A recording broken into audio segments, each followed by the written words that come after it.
Welcome to GTC's Teaching Tidbits. Each episode, we explore a teaching technique, tip, practice, or idea from faculty for faculty. And joining me for a follow-up episode is Mimi Hume from the English Department. Welcome back, Mimi. Thank you for having me. I'm so excited. If you haven't watched the previous episode, please do go back and watch that. You can learn a little bit more about Mimi's background, but especially her extensive focus on AI in the last couple of years. In our previous episode, we began our focus on AI, the hot topic right now, and its impact on teaching and learning, specifically for written assignments that are being completed by students. And there are so many great tips in there from Mimi about what to look for. So definitely go back and watch that one if you haven't seen it yet. But we wanted to follow that up with this episode where Mimi's going to dive a little bit deeper and just share about the process of reporting generative AI cheating when you see it. So Mimi, I'm going to turn it over to you to share your teaching tidbit. Okay, so this, although it's diving deeper, as you mentioned, it's actually shorter because it's just talking about the process, which isn't always that short when you're doing it, but the first part of it is, so that's good. All right. First of all, talk to your colleagues and deans about the process or policy specific to your discipline. Teachers all have different rules. We can't, not everything is the same thing. We can't mix apples and oranges necessarily. But so what I'm really talking about or addressing is problems with reporting generative AI for people who teach any kind of writing. So it's for the writing. Okay. Let's see. Each instructor, and just already said that. Okay, I'm fascinated by AI in many ways, but I have to grade hundreds of papers written by students every semester, and the number of generative AI papers and writing responses has grown at alarming rates. I'm in an office suite now that we weren't in before, and I can hear everyone. And there's constant discussion of, at what point are they in, who is the dean talking to this person? Is the department head talking to this student about cheating? Students put any question or writing prompt a teacher asks into ChatGPT, as you probably know, and surprisingly adequate answer shows up in 30 seconds or less. The student reads nothing, they don't think anything, and they don't use any critical thinking skills. So these practices ignore the subject matter which is being taught and are detrimental to students writing, obviously, learning, obviously, and communicating in a professional manner. So that's just my little background spiel. Okay, this is just quickly, what changes to your curriculum can you do? Can you implement to lessen chances of generative AI use? And trust me, I have it. I have generative AI misuse every assignment by someone. But these are ways to lessen the problem, hopefully. Okay, make sure you define your expectations about generative AI may or may not be used.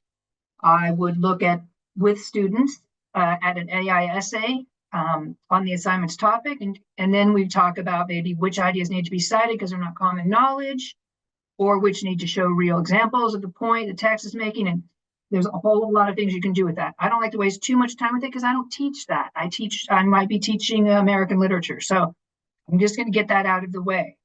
I always have the students sign an academic integrity contract, and we review that and they sign it. Yes. Does that mean that their signature is their word to God? No, it isn't. They still cheat sometimes, but at least they have it in their mind. It's another thing to let them know that we know that they know that we know what they're doing. Okay.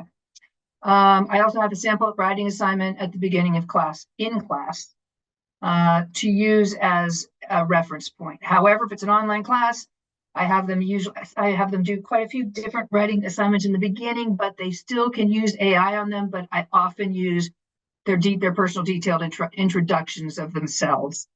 And I've had students use AI for that too, which is so weird to tell everybody about yourself by not saying anything about yourself. Okay, use proctored exams and face-to-face tests. Obviously, optimum, not perfect. and can't be done all the time. But that's definitely a way of reducing AI cheating. Focus on the process of a piece of writing or problem rather than the completed product or answer. For online, have discussion board posts that have several integrated parts that focus not on an essay answer or short answer. It's very hard to do this.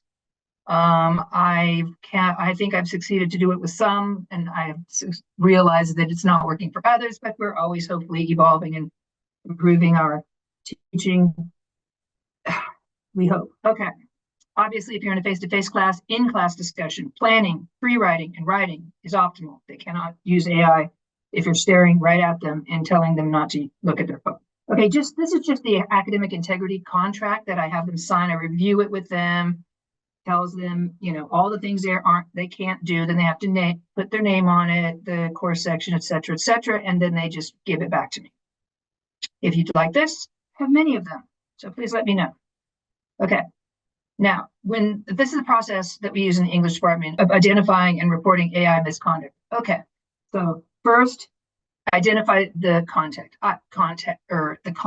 as being AI in your mind. I then put it through a couple different AI detectors, not because I believe that they are always right, but because I want them as part of my evidence. Fill out the academic misconduct referral form first. Okay, all you have to do is write the student's name, their student number, your name, what they did, what the alleged violation was, and what you're going to do about it. Like, let's say you're going to give them a 0 on the paper. All right. Then you send it to the student and tell them that you'd like them to sign it, and you'd like to have a meeting with him or her to discuss the paper. Okay, I usually get a department head or colleague to attend also. Then you have that extra set of eyes and ears.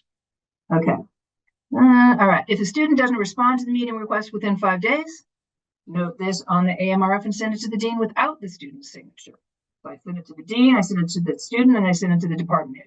I just did this with the student. He didn't speak. He was not an English. He was an English language learner who was writing perfect English, and I just wanted to talk to him about it.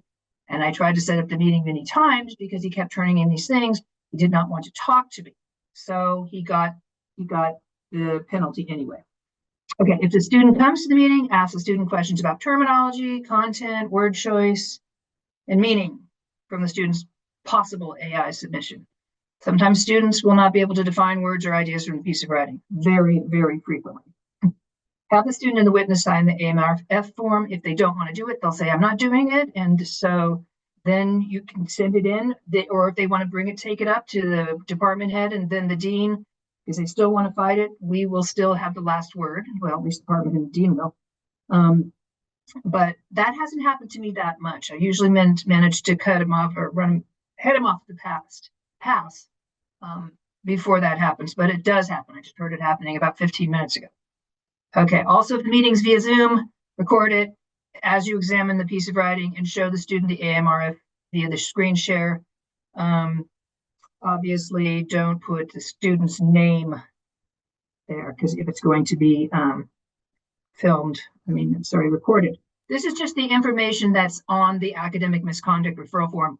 This is not the form, it's 2 pages, but it's easy to fill out. But just so you know the general, what it is, what is on it: student's name, professor's name, alleged misconduct, the right to appeal, admission of conduct, sanctions imposed, evidence, appeal, et cetera, et cetera. So those are the things you'll see on the AMRF form. All right. I would be happy to help anybody if they have a question, no matter how dumb it seems, because I have so many dumb questions a lot of times. Or put it through an OA or an AI detection program, or just examine a piece of writing, or if you have anything else you'd like me to review. This is only the tip of the iceberg, obviously, of AI usage, and I'm focusing on misconduct with these two rather than the positives. So that's all for me. Thank you very much.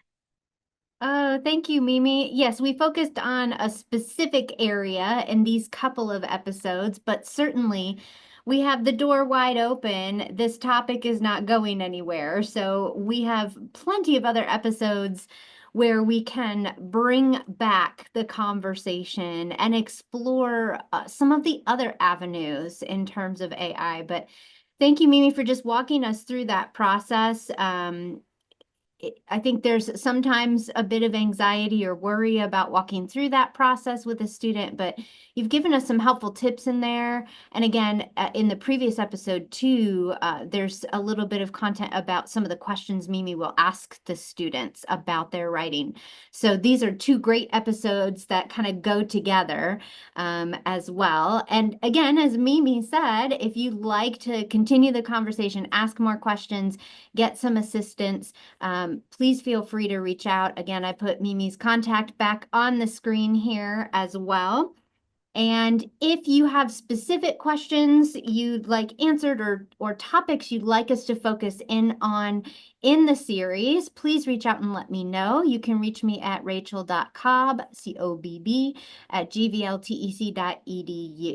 And as always, if you have a teaching tidbit worth sharing or you know someone who does, please let me know, because we would love to have you or to invite your colleague here with us to share your ideas and thoughts and tips with your fellow faculty. Well, that's this episode of GTC Teaching Tidbits, and we'll see you next time.